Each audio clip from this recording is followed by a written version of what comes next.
যে কোনো অনুষ্ঠানে গিয়ে খাবার নষ্ট না করতে পারলে যাতে উঠতে পারি না, তাই না? সেটা বিয়ে বাড়ি হতে পারে, মানে যে কোনো অনুষ্ঠান হতে পারে। গিয়ে খাবার টেবিলে বসে অর্ধেক খাবার খেয়ে অর্ধেক খাবার নষ্ট না করলে আমরা যাতে উঠতে পারি না।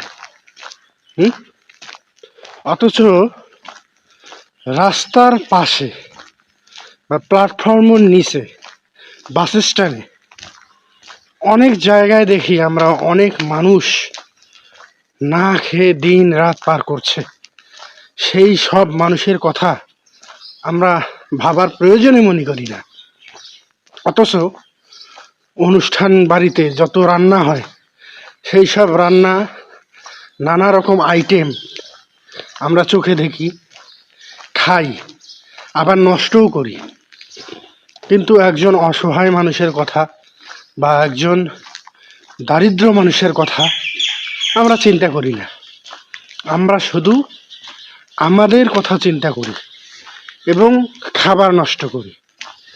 এর কোনো মানে আমি দেখি না। এই যে খাবারগুলো অযথা নষ্ট হয়, বিয়েবাড়িতে হোক বা দাওয়াত হোক, যে কোনোখানে হোক, আমার কথা যে কোনো স্থানে দাওয়াত হলে আমরা অর্ধেক খাবার খাই, অর্ধেক খাবার নষ্ট করি।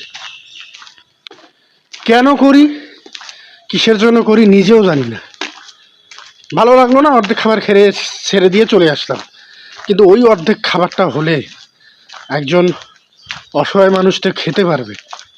ওই অর্ধেক খাবারটা নষ্ট না করলে একজন দারিদ্র ছোট শিশু বা ছেলে বাচ্চা, সে ওই প্ল্যাটফর্মে তাকে যদি প্যাকেট করে নিয়ে যেয়ে খাওয়ানো হয়, সে আল্লাহর কাছে খেয়ে দোয়া করবে।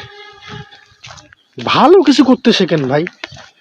আমরা বাঙালিরা খালি খারাপ, খালি খারাপ এই কাজগুলোর সঙ্গে জড়িত।